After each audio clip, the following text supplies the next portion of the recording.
Hi, everybody. Welcome to SmittyU. This is session 1 where we're going to talk about scales, keys, and notes. Scales are the main essential building blocks. They're really important. They're super important. They start showing us the patterns in music. They're the basis for chords, and they're absolutely important when you start writing melodies. Scales might seem super basic, and maybe even boring, but they're really the backbone of the music that we all play and listen to and love. There's other types of scales like minor scales and scales that are predominantly used in jazz, but the major scale is what we'll mostly be using and looking at today. So the major scale, let's just jump right in. The major scale is all the white keys on a piano. Here, the piano is a great representation of the major scale because it's so visible and so logically laid out. Okay, so let's dive into the C major scale. The C major scale is all the white keys on a piano. This is also known as the diatonic scale. The major scale has a definite pattern to it. C, D, E, F, G, A, B, C again, 8 notes. 1, 2, 3, 4, 5, 6, 7, 8. Okay, before we go very far in that, let's figure out where is middle C.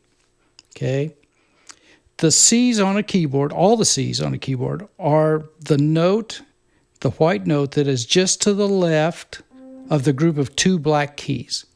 Okay, so you'll see the way the keyboard's laid out: 2 black keys, 2 black keys, 2 black keys.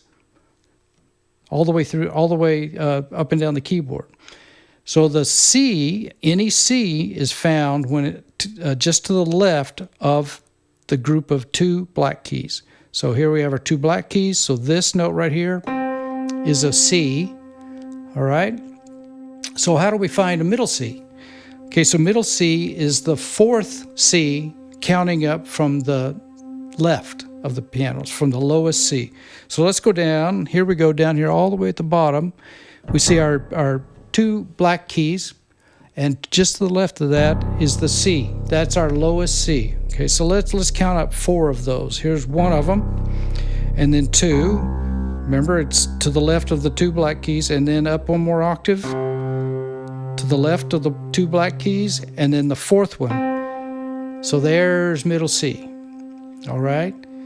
Now, as long as we're talking about groupings of black notes and white notes, let's look at the note F. Okay, the note F is the 4th one up in the C major scale.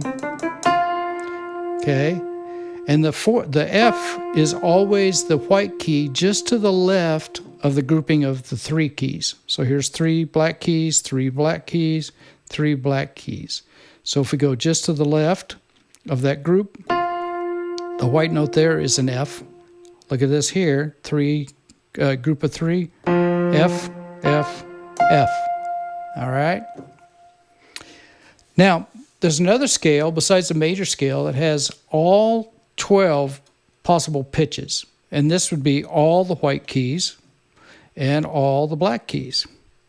Okay, this is called the chromatic scale. So let's play all of those. Here's those 12 pitches. 1, 2, 3, 4, 5, 6, 7, 8, 9, 10, 11, 12. And then if you did 13, which we don't really do that, the C is the octave. It's the same note. Here we go again. It's the first white key to the left of the group of 2 black keys. So let's do that again. 1, this is a chromatic scale. And so it has all 12 possible pitches that we might use. 1, 2, 3, 4, 5, 6, 7, 8, 9, 10, 11, 12. And then the octave.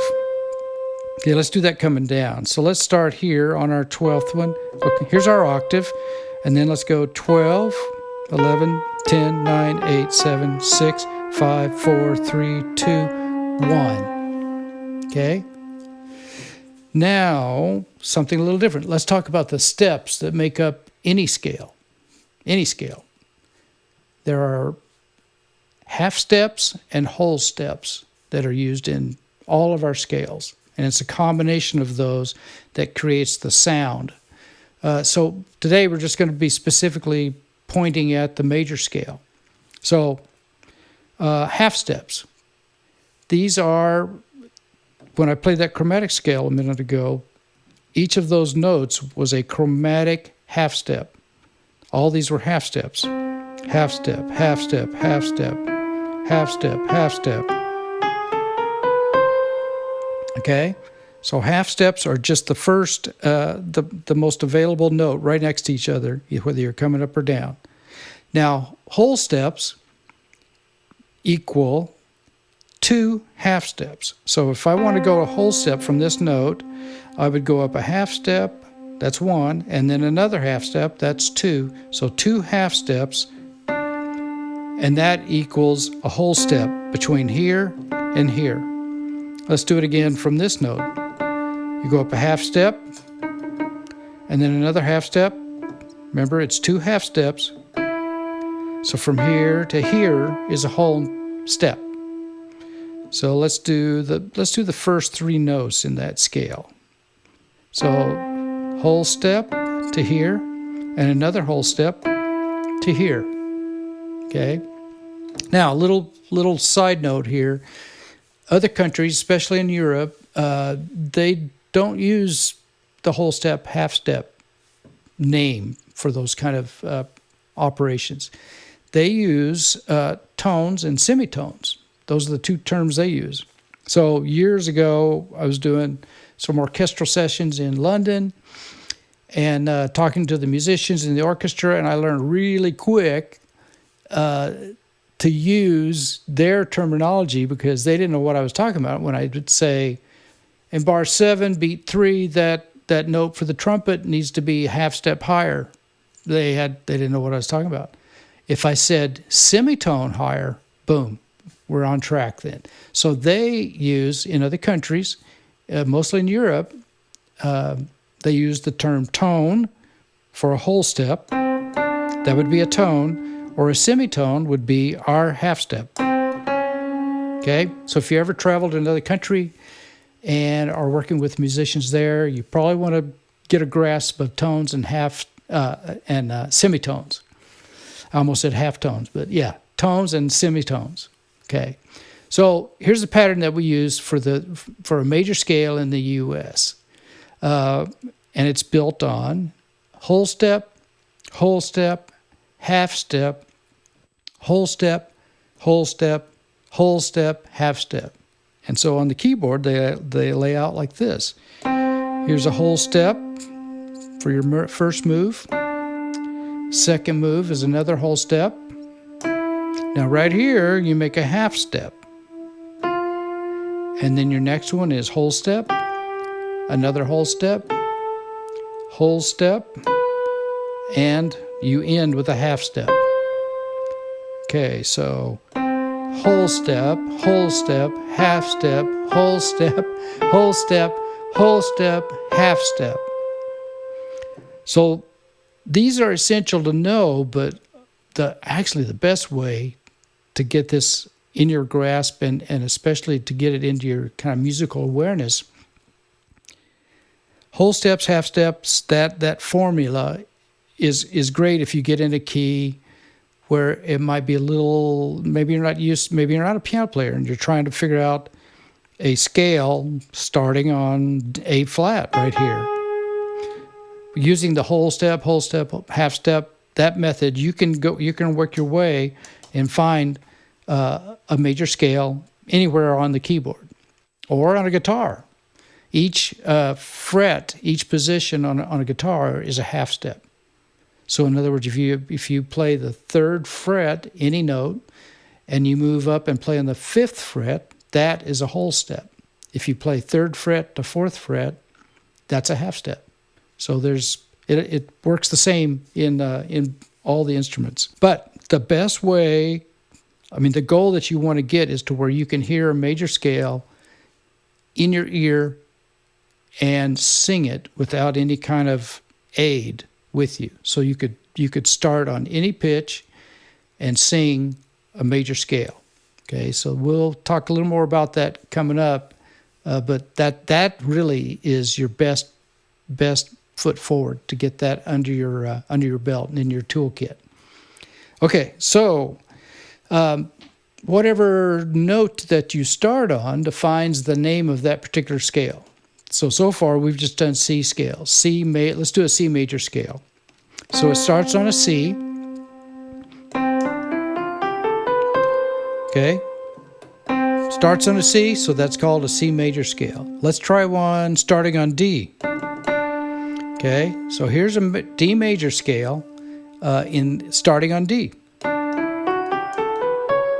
And you notice I used a couple of the black keys in that, and we'll get into that in a minute also. So let's try one on G. Let's go down here lower. So here's a G, and we're going to play a major scale. Da, da, da, da, da, da, da, da. All right. So the note that you start on defines the name of that particular scale. Now, talking about keys, you may be playing gigs and music, and maybe you're not even using charts. You're playing by ear, and somebody says, "Hey, what key are we in that song? The third song in the set." "Oh yeah, we're in A. We're in A." Okay. And the fourth song, what are we? "Oh, we're in C on that one." Okay. The scales really work hand in hand with keys. The scale usually defines the key, although there can be several scales happening in one key. But generally, there is a predominant scale that helps define that key. The key doesn't change as often as the scales might possibly change in a song. And we'll dive into that more in subsequent sessions. But if your song is using the C scale a lot, especially at the beginning of the song, or more likely the end of the song, that will pretty much tell you that, hey, we're in the key of C in this song. Because I'll just make up a little melody, and I'm only use the white keys here. I'm only going to use a C major scale. Remember, I'll play it to get you back in the key. So we're in that key of C, and let's just play something.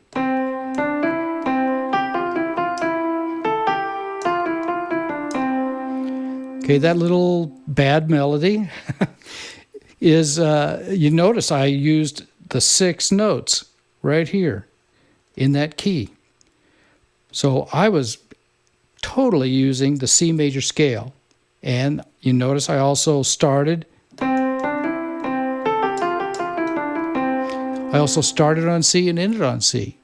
That is a definite marker for, hey, we're in the key of C for that little 5 or 6 note little melody right there. So how you start and how you end really helps you know what key you're in. Okay, now let's try putting this into action. Try using your ear to sing or play a major scale. Maybe play it on your instrument first. If you're a keyboard player, play it on your instrument. If you're a guitar player, play a major scale. And then you pick a note to start on and go up the 8 steps until you get to the same note you started on, but an octave higher. Once again, here's that C scale. We end on the note that we started on, just an octave higher. Okay, so let's do that. Pause your video now and try some major scales by starting on a note and play or sing the 8 ascending pitches. Start low enough so that you can sing it, and maybe start with a C to begin with. If you're a guy, you probably want to start on this C down here, because that'll be in your range. If you're a lady, you'll want to start on middle C, and that'll give you a good place to start. So try that right now. Okay, how'd you do? Let's try another exercise. Now sing, and don't play it. Don't give yourself a cue at all. Just pick a note out of the air, preferably one low enough to where you can sing the notes, the 8 notes above you. Okay, so just pick a note. Don't play it. Don't help yourself out, and then sing it to reach that 8th note, that octave. Okay, try that now. Pause the video and give it a try.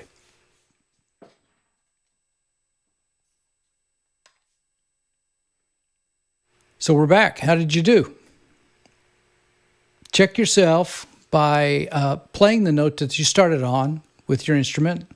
Let's say you found you started on da da da da da da da. I'm a little flat there. So okay, so I started on D. I did my D da da da da da da da. Okay. Okay. I sang that scale at D. Okay. And now sing and play it at the same time to check yourself out, to make sure you got the intervals correct. Okay? Try that. Stop the video and give that a try.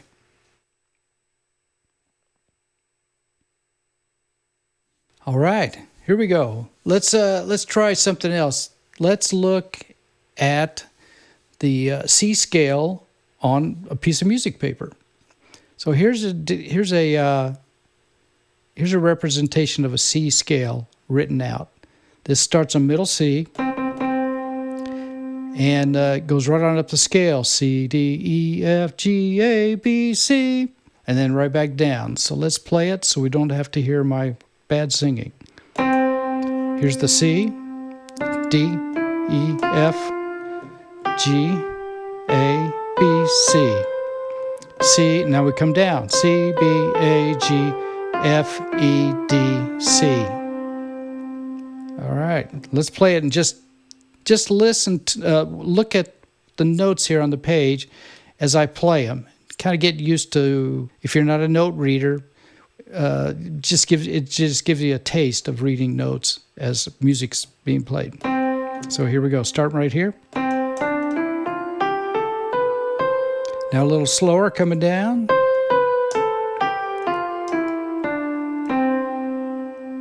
Okay, that's in C. What would it look like in the key of F? Here we go. So this one's starting on the F above middle C, right here. Okay, so let's see what we got here. F, G, A. Oh, we got a flat. First time. B flat. First time we've encountered any of the black keys. Okay, C, D, E, F. Let me play that one more time. You can watch my keyboard. F, G, A, B flat, C, D, E, F. F being the top, same note as our beginning. Now let's come down. F, E, D, C, B flat, A, G, F. Okay, once again, I'll just play it, and you can kind of watch it and as I play. Here we go. We're going to start on the F right here. There's that B flat. Coming down, B flat. All right. So let's talk about notes now. The notes that we use have names. You've heard me naming some of these, F, G, A, B flat. If you start on middle C and play a major scale, let's go back over here. If you start on middle C and play a major scale, you'll have the name. These will be the names of the notes: C, D, E, F, G, A, B, C, and then coming down: C, B, A, G, F, E, D, C, ending on there. Okay. Now each group of 8 notes from here to here, 1, 2, 3, 4, 5, 6, 7, 8, that represents an octave, and that's spelled O-C-T-A-V-E. That's an octave span. So from C, D, E, F, G, A, B, C, from the 2 C's right here up to there, all of this is an octave. Okay? Now, in that octave span, you can also have the 5 black keys as optional notes to use. When you start writing a melody, maybe you end up with an E flat somewhere or an A flat somewhere. All those are still available to you. There's no rules. So you still have those 12 notes available to you that repeat up and down the keyboard. And the same thing happens on whatever instrument you play, guitar, bass, flute, clarinet, doesn't matter. If you go up and down in half steps, you have a chromatic scale. Okay, so the black notes on the piano can be referred to as either sharps or flats. Depending, here's how they get determined, their usage, depending on if it's referenced to a note higher or lower. That sounds pretty official, but there's a more practical way of explaining that and using that. So let's take a look at, for example, C to C sharp. So C, and if you're ascending, you're going up, you're going higher, you would call this note right here a C sharp. Okay? Now watch this though. Let's play a D. Here's a D. Now if I go lower from there, just a half step, this note that I just played as a C sharp, now it's named D flat. So this may seem like craziness to you. Why in the world would you have the same note either called a C sharp or a D flat? Well, it gets totally clear later on down the road when we start diving into more key signatures, doing a deeper dive into the keys, what determine them, and especially when you start writing chords that relate to the keys that you're in. So all of that becomes abundantly clear later on. It may not seem that way right now. This is a diagram showing you the sharps on the keyboard, the notes and what they're called as they are sharped. So let's start here at the bottom. Let's think of this C as middle C. So I'm going to go down here an octave.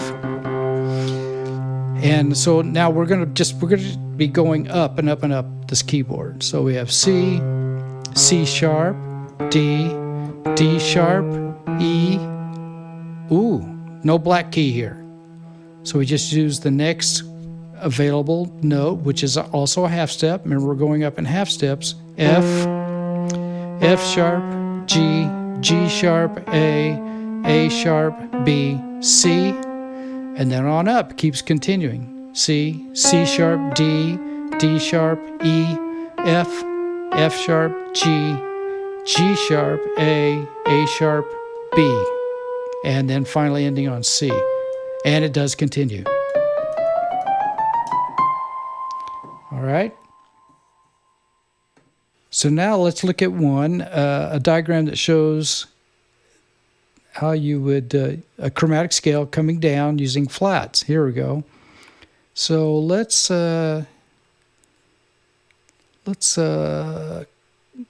call this middle C. Okay, so we're going to start an octave higher. So if this is middle C, we're going to move up to this C up here. And now let's work our way down. So we're going to be using all of these flat names up here. All right? So we have C, B, B flat, A flat, G, G flat, F, E flat, D, D flat, C, and let's keep going down one more octave. B, B flat, A flat, G, G flat, F, E flat, D flat, and C. Okay, so let's do that again. Let's go up to the higher C and just roll down there. Okay, here we go.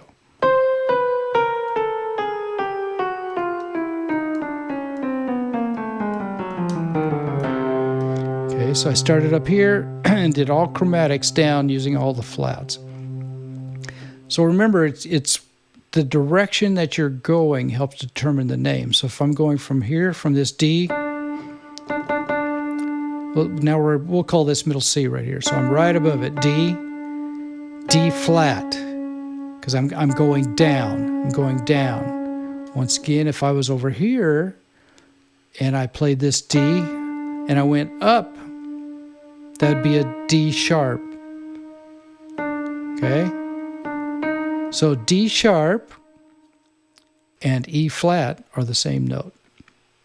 Okay? Once again, that gets super, super clear later on when we start doing a deeper dive into chords, hearing all kinds of different chords and ear training and how you write them, all that kind of stuff. It gets really clear, and you'll be glad that you have the flats and the sharps as your friends. So that's all for this session on scales, keys, and notes. Here's a homework idea for you. Keep singing scales starting on different pitches. You can be driving your car and you just practice it. Pluck a note out of the air, or maybe you hear a song and it gives you an idea of what key that you might be in. Maybe pause the song for a minute. Just sing that scale up and down a few times. Once again, you're training your ear to getting used to hearing pitches and helping to define, oh yeah, that's a major scale. And we'll get into other scales later. I don't want to confuse you right now. But look for those major scales as you listen to music, and then maybe like hit pause on your car player or your MP3 or whatever, and sing some. And then occasionally go back and double check yourself with a pitched instrument like your guitar, your keyboard, and like that. All right. So thanks for watching. We'll see you next time. Bye-bye.